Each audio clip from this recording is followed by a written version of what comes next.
The freebies that have been promised by Chief Minister Ashok Gehlot has become a talking point in this election in Rajasthan. Earlier we saw a similar situation in Karnataka. Also in Himachal Pradesh, the old pension scheme was a major issue. Do you think the welfare schemes that have been announced will make a major impact in the assembly election in Rajasthan? In terms of how much impact they'll have, in terms of how many votes they'll get for the Congress or the sitting government, is a different issue. But it's certainly become the biggest talking point, I would say. They've been the biggest talking point all through this year specifically, but I think a lot of people are not remembering that the Gehlot government's USP in terms of these social welfare schemes was preceded by what I would call a very effective management of the corona pandemic. I don't know if you would recall, but the fact is that the management of corona in Rajasthan was appreciated nationally, and there was a containment strategy which we evolved within the first few weeks itself, because there's a district called Bhilwara where they had a major outbreak of corona from a hospital.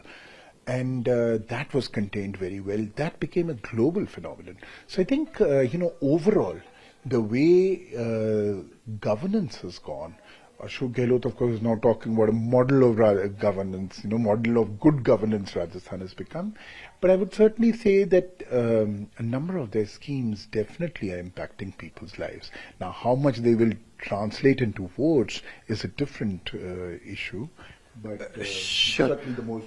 Sure, but the other side of the coin is the charges of corruption.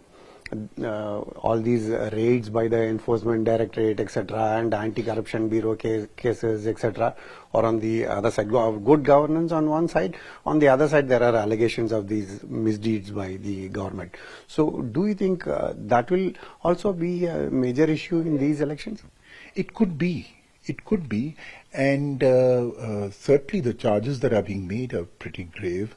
The paper leaks have been a major issue because, in most of the recruitment exams for government jobs, they have had problems related to, paper leaks, and that affects and connects with the future of lakhs and lakhs of young people in the state. So in that sense, yes, definitely it's a major issue, but how much these raids will also translate into votes is something that we'll have to see. And my assessment is that a lot will depend on how much they're able to bring out of, what evidence the ED, for instance, brings out on these. The ED has been active in Rajasthan for more than 6 months now. They haven't yet been able to nab a single politician. They've had RPSC members, the Public Service Commission members, being one member being taken in. But otherwise, in terms of whether it's the raids on Mr. Dotasra, who's the PCC chief here, the Congress chief in Rajasthan, or it is, Ashok Gehlot's son being called in for questioning, all of these are, yes, but the other side of the coin is that the Congress is saying that all of this is just an electoral tool, that all these agencies are just being misused. So my guess is that, if the ED or any of these agencies comes up with a lot of credible evidence and proves to people that, well, here are these guys who are ministers or some powerful positions they were holding, then the BJP gains. If the other way around, they are unable to come up, and so far they haven't really come up with any great evidence, then it's quite possible that the Congress may actually get some kind of a sympathy factor working for them. So how in the electoral fray it will play out will be very interesting, but yes, definitely it's an important aspect of the election. The other thing about the Chief Minister is the tussle with Mr. Sachin Pilot. So, if the Congress loses this election, will this be the end of the Ashok Gehlot era, or if the Congress manages to win this time, will Mr. Gehlot again get the top post and eclipse Sachin Pilot? Look, I'm not an astrologer, but in terms of just basics, I'm saying, if Gehlot loses this election, then obviously, his entire political future at a certain, his career is at stake. Because if he manages to win this election, his stars really will be on the ascendant. But alternately, as you suggested, on the one hand, there is this whole buzz about the schemes. On the other is a lot of people in the state have been somewhat disappointed that over the past 5 years, it's not so much the schemes and the welfare efforts that the government, the initiatives that they've taken, but it is the buzz about the internal fights, the infighting, and especially the factionalism between Sachin Pilot and Ashok Gehlot. That has been the big sort of story out of Rajasthan. And that's also, so in many ways, that factor, how badly it will damage the Congress, is one of the other sort of tantalizing questions of this election. That whether people will vote for Gehlot's welfare schemes or they will reject the Congress because they feel that in the last 5 years the Congress was constantly involved only in infighting.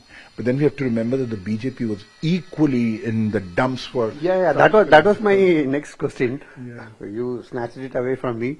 It is like Vasundhara Raje on the one side and the BJP high command on the other side. Even in the last assembly election also we saw a major tussle. This time whether there will be a chief minister candidate other than Vasundhara Raje, or will she be allowed to have her way? This has been a big talking point within the BJP. How do you think this playing out for the BJP? I think it's created quite a lot of problems for the BJP, because Vasundhara at one level was being consistently sidelined by the party's top bosses. This is not a secret, it's an open secret. Everyone knows that after they lost the last election, she was, the High Command wanted her to take on a national role and move away from the state politics. She has insisted on staying here, and then she's had a range of programs and events through which she has showcased her mass appeal. So on the one hand is Vasundhara Raje, a very popular two-time chief minister in the state, and a woman at that, the only woman chief minister of the state. And the other is this whole RSS faction. There's been a trouble between Vasundhara and the RSS faction in Rajasthan ever since she became the chief minister. They've been looking for alternatives to Vasundhara Raje from 2003 onwards. And the BJP high command overall has been looking more in the last, say, about 5-7 years. So, look at the net result of this. The BJP has a whole host of people with the chief ministerial ambitions. So you have Union Ministers Gajendra Singh Shekhawat and Arjun Megwal, a former one in Rajavardhan Singh Rathore. Then you have, the Speaker of the Lok Sabha, Om Birla, is another dark horse. So there are a whole range of people who are aspiring for the top job. And then till about 2 weeks ago, it looked like Vasundhara's stars were kind of getting eclipsed and somebody else would do it. But given the revolts that happened after the first list that the BJP gave, soon after the elections were announced, there were massive revolts happening. And I think somewhere the BJP High Command realized that without Vasundhara Raje, it will be difficult for them. They may well face a Karnataka-like situation in Rajasthan. So therefore, since then they've tried to get their act together. They've tried to send out a message, a signal that Vasundhara Raje is one of their favorites and that she remains. So my guess is that as far as the BJP is concerned, if they have a comfortable win, I expect somebody else to get the top job in case they win. And if it's a very closed sort of narrow margin win for the BJP, or maybe a hung assembly situation, then they'll probably need Vasundhara Raje's political skills and connect with the Rajasthan political class over the past 2 decades. So then she may very well be the top person to get the job. My final question is about the scenes that we saw in the BJP offices. There were people who were protesting, like you said, saying that so-and-so candidate should be removed and somebody else should be given the opportunity to contest. Even for Jaipur, a civil line seat, there was a huge protest within the BJP office. In a situation like this, can the rebels damage the BJP, which is hoping that, oh, every 5 years there is a change in government, so this is our opportunity. Can the rebels ruin the situation? Look, withdrawal of nominations can still happen. We are talking on a day when, the nominations have just got completed last evening.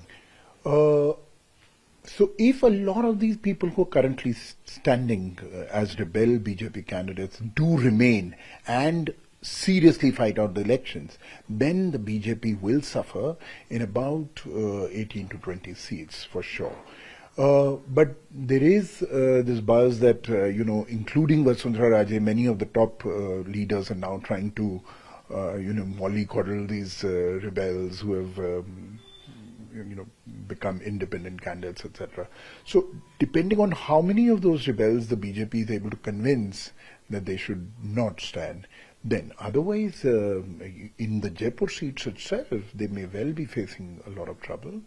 And many other seats, almost all the seats where Lok Sabha MPs are being fielded, they face problems. The person who was the Kishangarh BJP candidate in Ajmer district, they fielded the Ajmer MP in place of that young, bright fellow.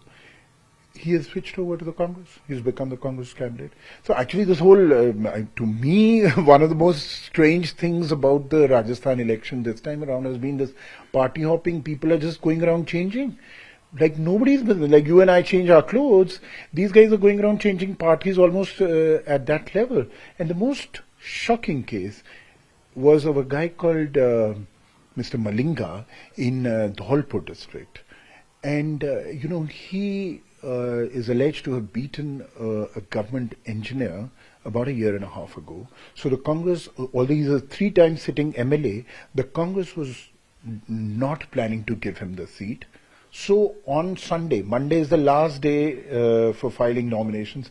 On Sunday, Mr. Malinga switches from the Congress, goes to the BJP, and within a few hours, the BJP makes him their candidate. So, you see, a lot of this kind of thing one has seen happening all across. The Congress has also accepted a lot of people from the BJP and quickly turned them into their candidates. So, how all of this will play out and how well these guys will be able to convince the voters is something. But what is appearing, quite obvious but very sad to me is that clearly ideology is no longer a driving force in Indian politics. No party seems to be standing for any values or any political sort of projects. I mean, you look at it from this point of view.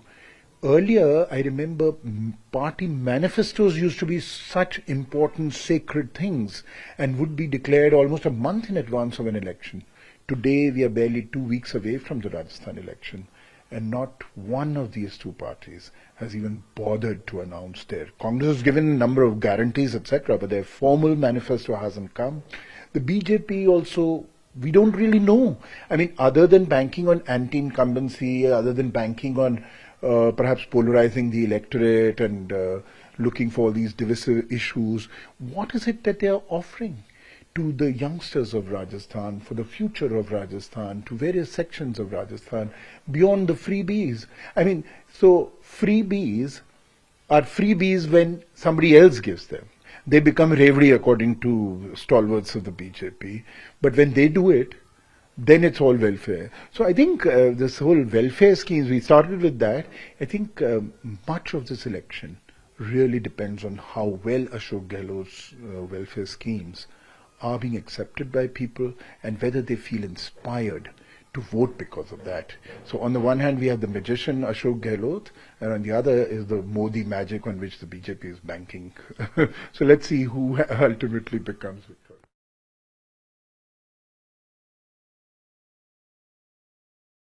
Subscribe to the Federal's YouTube page for more news and updates.